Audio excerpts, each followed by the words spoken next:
Here we have a Triumph Gloria, loosely speaking. It started off life, I think, as a saloon. It's registered with the pre-1940 Triumph Owners Club, and they've told me that the number plate is incorrect for its particular year, which is 1932. On the logbook it shows 1952, so I'll try and get that altered at some point. It's a Bitzer. It's got the Gloria chassis, P100s, and they're the original Gloria lights.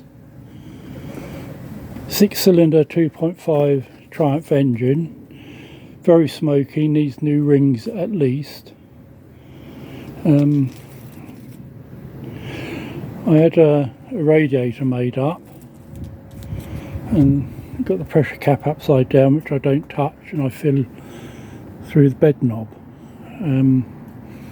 Electrics need completely redoing. Got twin issue carbs.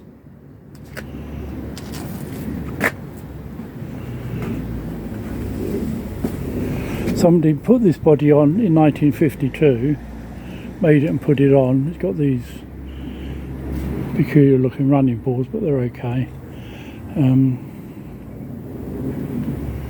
Dashboard bits for bits, so nothing works on that. Speedo did, but the cable I think is broken or come out or something. And then there's various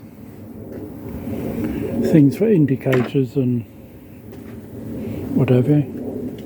Brakes are working. I've just driven it about 10 miles from the barn it was in after recommissioning the brakes,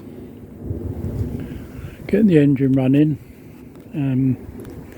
Did have a bit of a problem because there's a load of gump in the fuel tank. It's been standing for 20 odd years untouched, and so the old fuel has dried out and it's gone a bit jellified and crusty in the bottom, which led to problems starting and also problems running. But I managed to get that 10 miles out of it, unfortunately, and then it conked out just outside.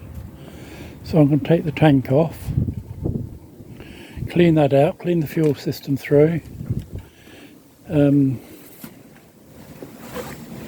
take the fuel pump off yet again. The valves are stuck up in that, so you can see the colour of it. Luckily I'm very fortunate that it ran. That was a new fuel pump 25 years ago. Same as the coil and distributor and alternator and alternator dynamo.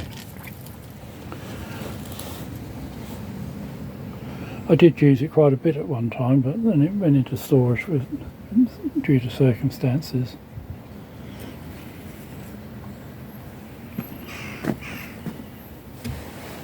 So there we are. I'm going to take this tank out and we'll see what's in it.